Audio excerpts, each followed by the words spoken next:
Hey Gearheads, and welcome to Garage Talk. I'm Corey. I'm Holly. Way back there is Tucker. Yep, that's me. And I've got a question for you. Kia has told us that it is an increasing trend that the kids like to ride in the third row of seats.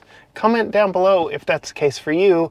We are testing the suburbanite vehicle of choice. We've got tons of these all around us in our neighborhood and around here in town. We're in the 2024 Kia Telluride SX Prestige X Pro. And in this video, we'll tell you how this big, how this big three-row family vehicle fits our family of three. Stay tuned.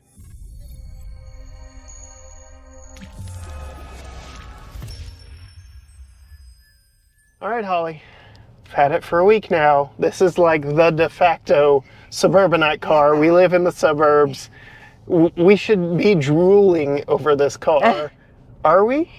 I do like it a lot. Yeah. I'm anxious to see how much it costs. Okay. But yes, I do like it. I've been we've had a couple of SUVs over the past few weeks, so it's been easy to test them side by side, and this is one of my favorites. Well, it is very rare that a vehicle comes along and completely changes the trajectory of a brand. And that is exactly what the Telluride has done for Kia. This is the second time they've offered a big three-row SUV like this. The last time one of your friends actually drives one, they made it for one model year in the Kia Borrego.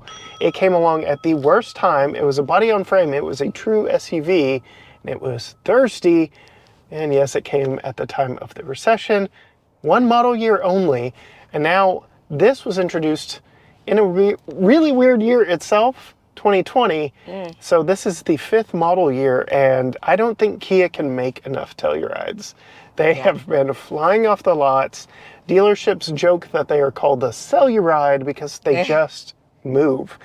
In fact, some dealerships that we know of are still, to this day, putting 10 grand markups on these because they're so highly coveted and so hard to find. Yeah. So there is definitely an appeal to this vehicle outside of what we've experienced, but now they're hard to find? Yep. I didn't know. So now we will share what it has been like with our time in it. Start outside, work our way inside, and then we'll talk driving dynamics. What are your thoughts on the style of this one?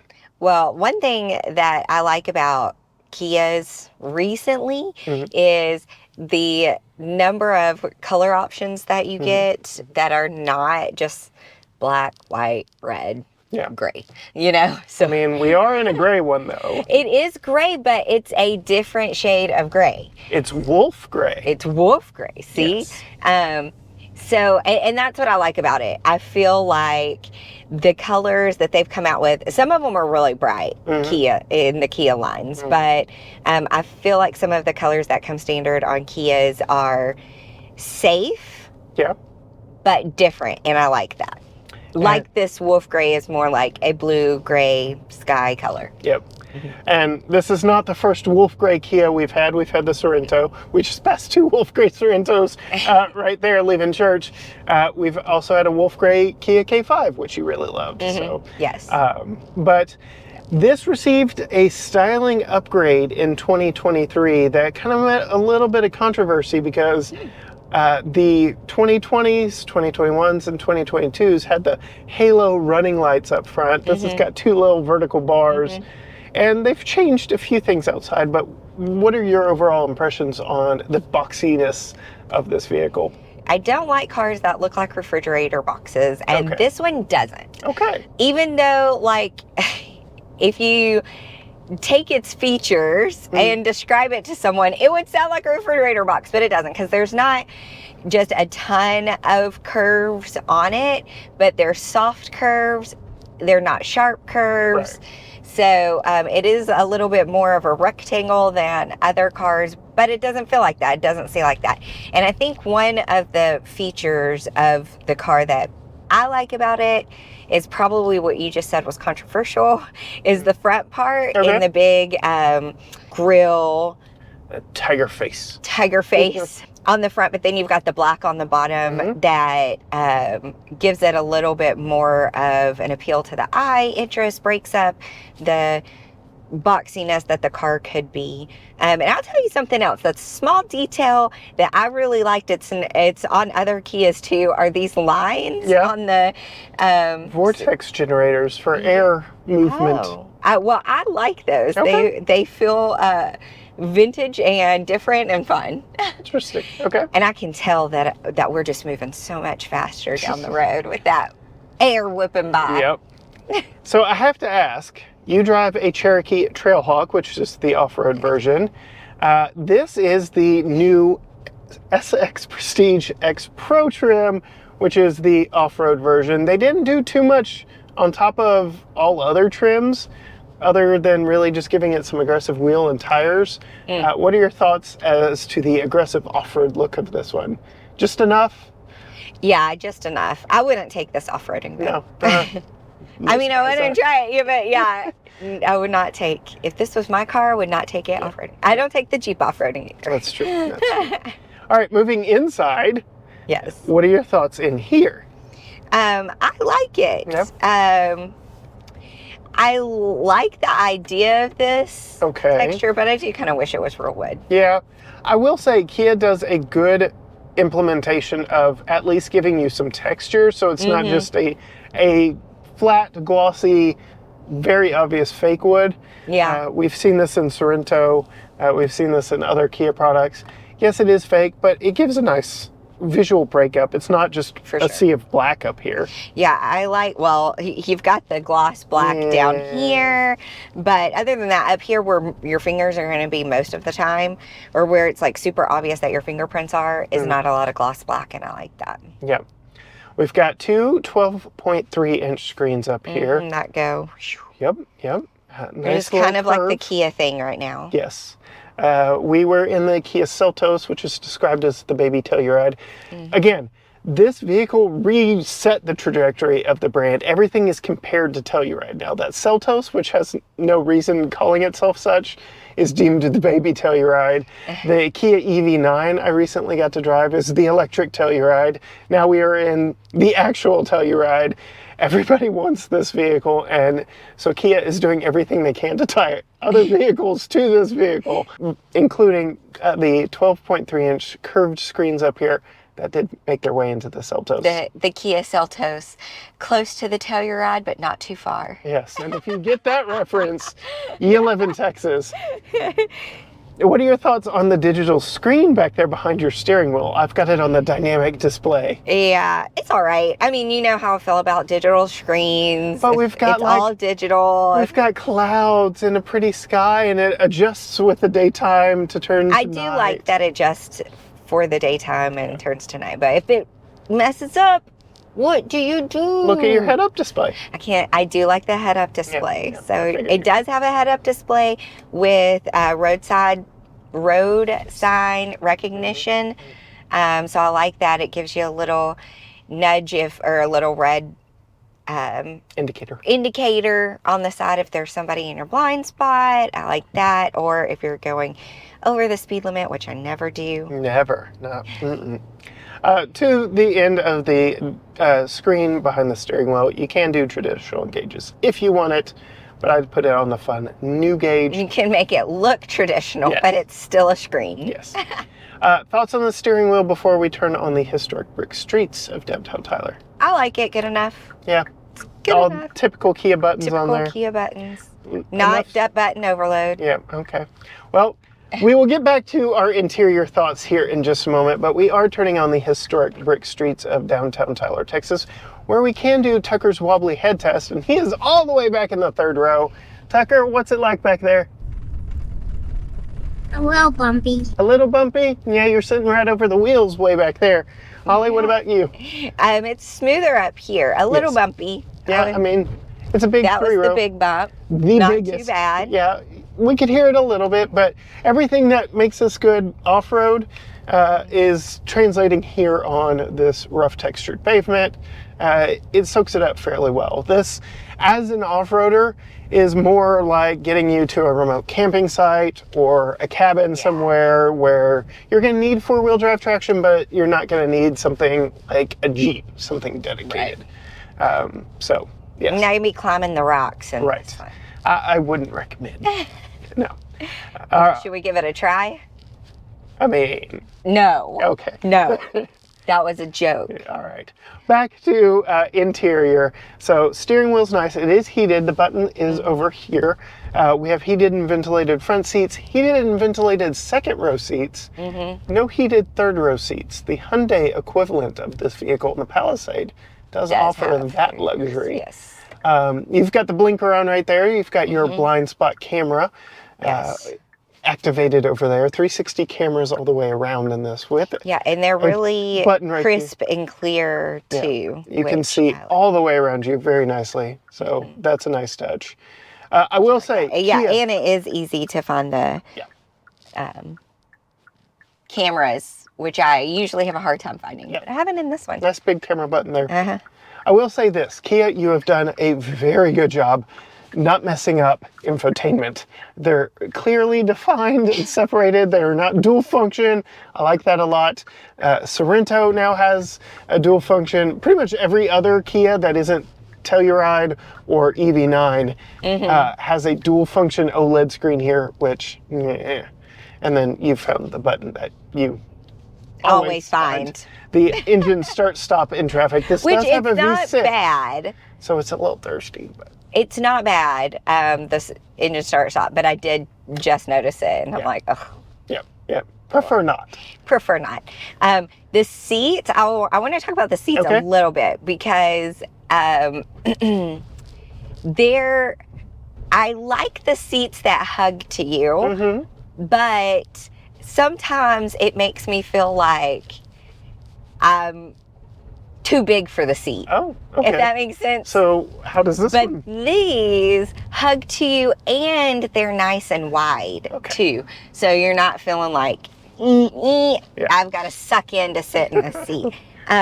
So I really like that. One thing I will say about the seat too, which took me a minute to get used to as a short person though, is they're not only wide this way, they're long this way. As a short person, that means it comes like just up behind my... You do have an adjustable thigh support over on the side of your seat Not to go back. It is sticking out a little bit right now. This is its... Nope, wrong. Wait. No, I know. When I first got in here, it set all the way back. Oh my goodness, okay. I'm telling you. Or a deep seat. It's a deep seat. So it hits me like just behind my calf. When I first got in, I was like, oh, this is too much. But now that I've driven in it, I can't even notice it. But that was a thing when I first got in. But another thing about these seats, the heat and ventilation work. I've got my ventilation on 2 right now, and it is a huffing and a puffing, and I'm cool, even with it being 54 degrees outside right now. Yeah. And gray. Yeah, and I guess these are they fake leather, I guess? No. Oh, no, huh? Real leather. Well, I don't know the price yet. So. This is a loaded top trim. This one's got everything on it that you can get on it. We've got I like it. The suede headliner. We've got, for rear seat passengers, ceiling mounted air vents with controls for the third zone climate up here in the center, so either side could control it. Or you mentioned heated and ventilated second row seats, sun visors on the doors, built into the doors. And then we've got child safety seat anchor points in the second row and just one in the third row, which I guess is a good segue to cut to me being a little sick, getting a little winded, putting Tucker's child safety seat in both where it is now and in the second row. There is a lot to like about the back seats of the Telluride, as well as the front seats. You get heated and ventilated seats back here in the back. You get built-in manual sunshades for the windows back here. You get ceiling mounted vents with this suede headliner. All your controls are here in the center, and you get your own secondary skylight with a power sliding shade. All of that too is wrapped in suede. So there's a lot to like back here. I'm gonna go ahead and put Tucker's car seat here in the second row in both rear and front facing configurations, just to show you how much room there is in the Telluride. Go ahead and recline this for his rear facing, and you can see, just like this, where I was riding, I still have plenty of room up front. I'm gonna go ahead, pop around here just to make sure that it is still as comfortable. Yeah, really good up here, still got plenty of room, very comfortable front seat space, even with a rear facing car seat. And this is the same car seat that Tucker used when he was rearward facing. But he ain't rear facing anymore, we're frontward facing. And so we're gonna go ahead and swap it around for front facing duty. We'll drop that down there. The lower latches on these seats are kind of buried in between the seat back and the seat bottom, but for the most part, they're pretty easy to get to. I will say with the black interior, they're also a little hard to see. If we'd gotten maybe that terracotta colored interior, I think that would have been easier to locate. But these are reclining seats, so you can adjust them to match the pitch of your car seat, get it good and tight in there. And then these are sliding seats as well, so that allows me to very easily, from standing right here, still tighten the back of the car seat into place. Just don't accidentally hit that power fold button, because these are power folding second row seats. And there you can see that is a quick, easy install. I'm gonna tighten this down just a little bit more, just to make sure we are fully snug into place. But overall, very easy installation here in the second row, both forward and rear facing. Really like it. It is really convenient having those sliding seats that go all the way up to the back of the front seat. So that is a huge plus. And we're not really doing any long-term damage to the seat back here. But because this is a 3-row vehicle, Tucker really likes riding in the back seat. So we're actually going to move this to where he has been riding in that 3rd row. Perhaps the one downside of the 2nd row captain's chairs I alluded to when putting the car seat in the first place. They aren't exactly child seat friendly in the way that they fold and move out of the way. So if you do have a car seat in place, the only way you're getting behind it is through that center pass through on the other side, or just sliding the seat all the way forward, because with a car seat in place, this isn't going to work. Getting the car seat into the back. Let's hope I only had to do this one time. The doors open up nice and wide, but car seats just are not meant to be transported. This 3rd row seat only has lower latches here on the driver's side, and only has top tethers on the driver's side and in the center. Nothing on the passenger side. Yeah. That's the safest part of a car. In the event of a crash, driver always protects his side first. So perhaps that is why you only get lower latches here on the driver's side. But let's see how easy this is. Oh boy, to install back here. These are 60/40 split bench folding rear seats. The headrests do fold down, which makes fishing that through just a little on the snug side. But there we go. Let's see. The lever to recline these is actually right here on the inside, which is going to make these kind of difficult to install. The lower latches are rather wide and exposed, but we've got a lot of seatbelt stuff going on down here that is kind of getting in the way as well. Let's see. Feel it. Can I get to it though? The angle that you have to approach these is very interesting and difficult. So there we go. Make sure you've got a lot of slack before installing these. But let's see now. Tighten that up. Snug it good and down. Now I'm going to do my best to climb out of here and put that top tether on. Then we can talk about storage. One of the cool things about the back of the Telluride is its smart liftgate. You don't have to dance or gyrate or do anything on the back of at the back of the vehicle to open the hatch. You just have to have the key on your person. It'll beep at you a few times to let you know, hey, I'm about to open, you might want to get out of the way, or go away if you don't want that to happen. And then you can see it opens up nice and wide. As we mentioned earlier, you do have your 2 top tethers there. You've got a bag hook here, but nothing on this side right here. We do have the top tether latch right there. And you can see we can snug that down nice and tightly. It is going to be a 2-handed operation that I will do here in just a moment. Nice firm seat back, so you're not going to damage the seating material after any length of time. We do have some additional power back here. We do have some hidden underfloor storage. You can see that is where our shade is for if we have these back seats folded down, which they are very easy to fold down. You can do it with the latch or lever, just like that, and you can pull them back up very nicely. It is a 2-handed process to make sure they don't flop back down on you, but if you want the headrest down, that's the best way to do that. And then you can fold the second row seats from back here as well. More power back here. You do have some tethers back on the second and third row seats for putting those seat belts away if you don't want them rattling or doing anything like that. And then we do have the third seat belt is actually up here in the ceiling. I don't know if you noticed, but it was disconnected from the base down below. And then when you're done back here in the back loading groceries or whatever the case may be, you may have noticed it's been beeping the entire time I've been back there, because it'll actually close on its own too when you walk away. So that is just the next evolution of that smart liftgate feature. So other thoughts on interior luxuries? We do have quite a bit of storage with the back window seat. shades in the side. Did you already say that? Yes. Well, I'm going to say it again. Okay. It's got window shades, and we love those. Yes, we do. Built-in window shades. You didn't talk about 2-person memory. Nope. Seats, which is nice. We like that.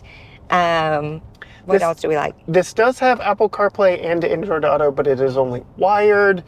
Hyundai and Kia both have had to convince leadership that that is a premium feature worth offering. The Kia EV9 does offer wireless Apple CarPlay and Android Auto, not the Telluride. So that is one mark against this. And it's hidden under this gloss black. It is a USB-A connection, not a USB-C. All the USB-C ports in here, though, are for power. So just power only. Yeah. Yep. And I have had a little bit of an issue with this guy. like you really have to push it. Really push it down. Then it's like you have to really push it down both times. But most people, I feel, are just going to leave it open. That's where your Qi wireless charger is, too. I don't get wireless chargers without wireless CarPlay. Like, seems a little silly to me. I don't know. Because you could, in theory, put your phone down there for wireless charging and wireless CarPlay, close this, and not look at it, not touch it while you're driving. Think it would be safer that way. But a couple cup holders back here, a couple cup holders in the doors back there. Tucker's got cup holders and power back there in the third row. How's your room back there? Good. Yeah, you really like it? Very easy to climb in back there? Yes. Yeah. He told us that it was very easy thanks to the one-touch buttons that flip and fold those seats forward for him to climb back there. I will say, not child seat friendly second row seats, which is another nice touch of him riding all the way back in the third row. You mean to lift the seat down, not that it's not safe to put a car seat in the second. Right. It is. It just, if you were trying to put somebody in the third row with a car seat in the second row, it's difficult. You'll have to take the car seat. You'll have to climb through the middle or take the car seat out. Yep. I just wanted to clarify because you said that weird. Any other thoughts before I get the window sticker? You didn't open this, which very is large. Very large, and you have a very large shelf. And we got money. We're rich. 11 There's your tip. There's your tip. Oh, now we don't. Well, we lost the dime. It's down here somewhere. And then that little chime is letting you know that the vehicle in front of you is pulling away, a feature you really like on most Kias. Yeah. So yeah. And it's not aggressive. Dual sunroofs. This one has a manual closing shade and is just your regular size. But then we have a power shade for the big skylight over the second and third row back there. And then the suede headliner. Yeah, it's nice. Rear view camera mirror as well. So, which you don't really use all that much. Any other thoughts? That's it. That's it. That's all I got. With the Telluride. All right. again, you found the engine start-stop defeat. This does have a V6. It is a little on the thirsty side. 18 city, 24 highway, 20 combined. We've put 107.3 miles on it. Mostly city with some highway on it, 18.9. So we're getting a little bit better than that city number. But yeah, a little bit under the combined number, and really is a combined number that we're seeing in that 18.9. Mm-hmm. Any thoughts on the price? Okay, fully loaded, leather seats, head up, ventilated, 3-row, 55. $55,540. Woo! Not bad. I'm getting back to my streak. Maya won. She won. I won. I couldn't have been closer if I tried. Nope. And to the end, I brought up the electric Telluride earlier, the Kia EV9. That kind of picks up where this one leaves off in price. So you can really get those starting in the low 50s, and they go all the way up to nearly $80,000. It's not 3-row, right? Yeah. Oh, the EV9 is 3-row? Oh, I did not. It is the most affordable electric 3-row SUV on the market. Nice. So. Nice. Is it plug-in electric? Yep, fully electric. Fully electric. Yep. Hopefully we will get one to test soon, because as soon as I left the event in California, those hit the fleets. So hoping to get one of those for a week-long live We may with. never give it back. If If it's an electric Telluride. Yeah, there you go. So she really likes the Telluride. Price doesn't seem to sway you too much. You really like it, huh? No. This is why. I mean, normally we're not looking in the 50s for a daily driver, but this has 3 rows. It's fully loaded, real leather seats. You got the head-up display. I can't think of a single feature that it doesn't have that we would want. And most of these features on luxury vehicles start in the 70s. Yep. So. Which is the real secret sauce of this vehicle. It's why they are the new de facto Stanley Cup kind of status symbol here in the suburbs. We have houses in our neighborhood, houses with multiple EV9s in front of them. Like, Yeah. they are the de facto status symbol here in the suburbs. And if you want to see more from Holly, from Tucker, some behind the scenes stuff, find her on Facebook and Instagram at Female Consumer. You can find all things GT Garage Talk at GT Garage Talk, Facebook, Instagram, X, TikTok, YouTube at GT Garage Talk, or you can go to gtgaragetalk.com. But as for us, in a vehicle that apparently Holly does not want to get rid of, in the 2024 Kia Telluride SX Prestige X Pro. Until next time, Gearheads. Bye.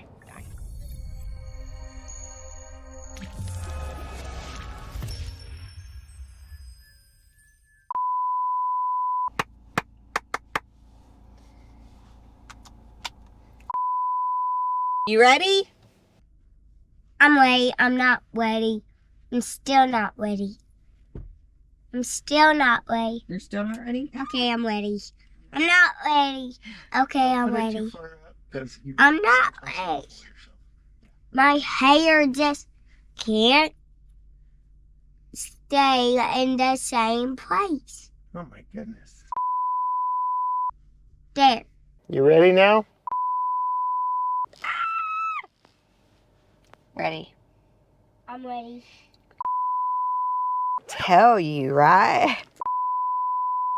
Tucker, how's the weather back there? Good.